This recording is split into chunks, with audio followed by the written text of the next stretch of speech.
So you talked about parenting rights, parental rights, and I just want to follow back with that real quickly here because parental rights, do they even have any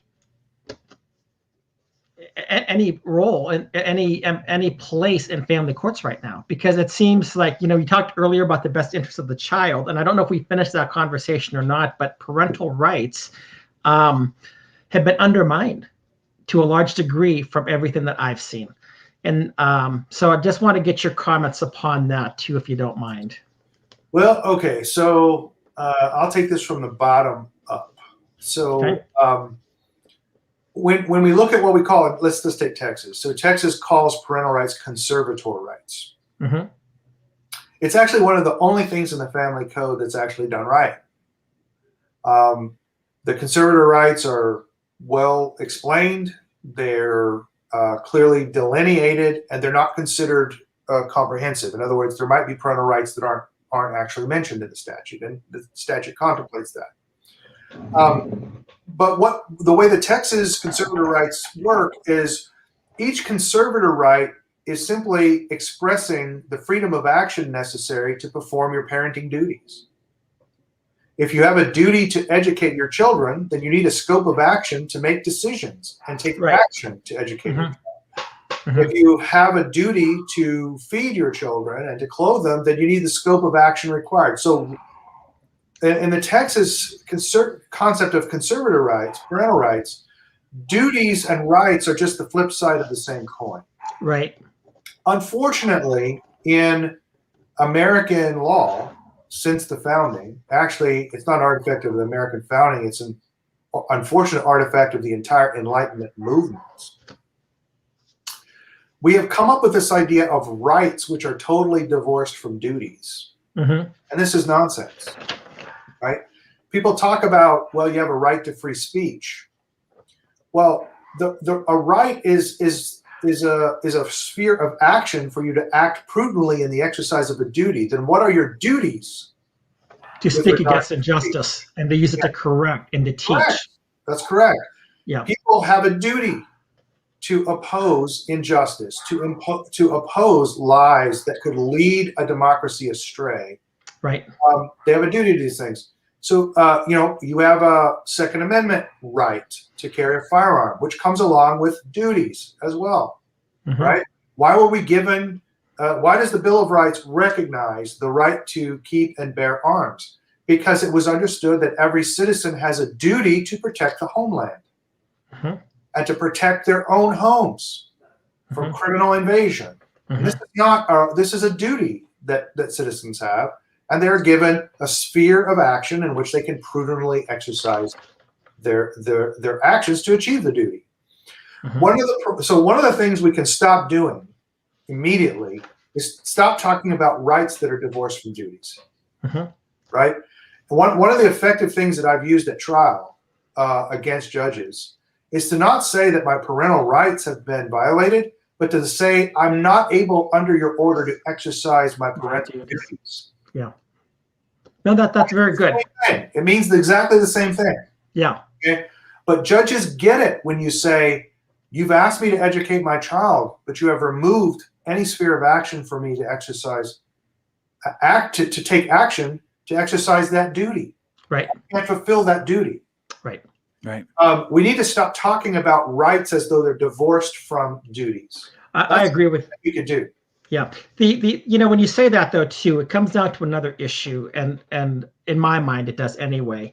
So the duties of parents, who actually owns the children? Because if you look at what some of the things are in the Texas Family Code or other places, the way that supposedly the judges apply it, I could make the case that the state thinks that they own the children, not you.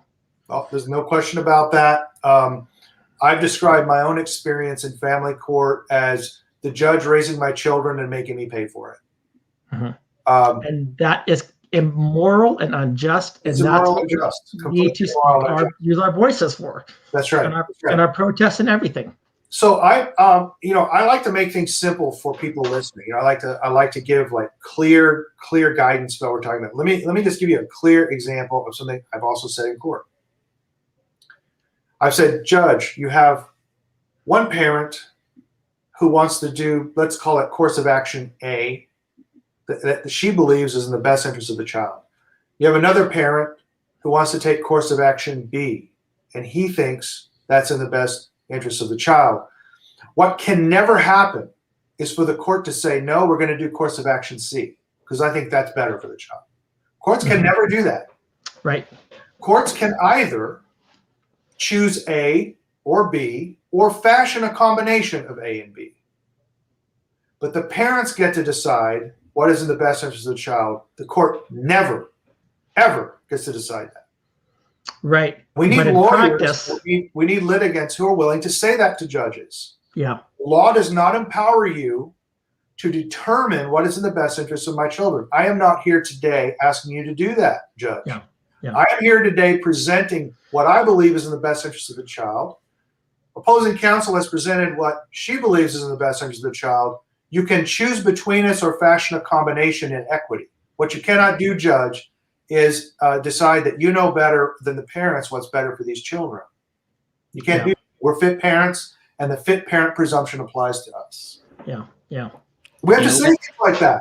We have to make those arguments. And more importantly, we have to actually act like it. Yeah.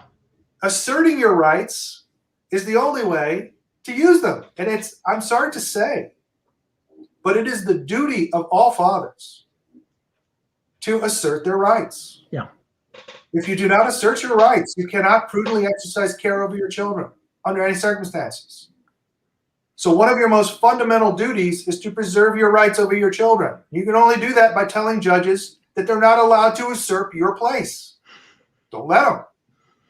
Yeah. And that's what I've appreciated about you, Jeff, because I mean, when I first heard about you and stuff like that, it's been a couple of years now, hasn't it? Yeah, it's been a couple of years. But I love the fact that you were public. The judge said this, and you're like, it's going out there regardless. Yeah, these are public courts. We don't have secret trials in the United States, and for darn good reason. Yeah, yeah. Secret trials were used against the founders. The Star Chambers in the United Kingdom were used. Anytime you have secret trials, you have corruption, and you have an abuse of liberty. We have public trials here, and there's no reason people can't talk about what goes on in their trials. It's astonishing, the idea that people could visit a trial and see what is happening, but a litigant to the trial can't walk out and talk about it.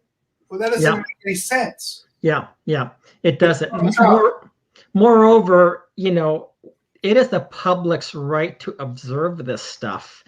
And I would go so far, I don't know what your thoughts are about this, but I would go so far as that there's a public right to know how our courts are operating. And what you're talking about, litigants being silenced at times like that, I think everything should always be broadcast. Videotape, audio tape. We should not have to rely on transcripts. There's literally no excuse for not doing that. Okay. No excuse. The real reason we have court reporter records? There's two reasons we have court reporter records and courts with videotape. Somebody makes a lot of money. That's one. Number one reason is judges want to control what goes in that record. And that is true. They can tell that court reporter to take stuff out. I've had judges do. Yeah. Okay. The second thing is, and I've had court reporters collude. I've had court reporters say, "Oh, I just couldn't hear him, so I didn't put it in there." I've had that happen to me. The second thing is there's a pecuniary interest. Mm-hmm. I've already priced getting the court record from my last trial. It's $11,000 just to get the record. $11,000, right? So people are making a lot of money off of parents who need to get those records to go on appeal.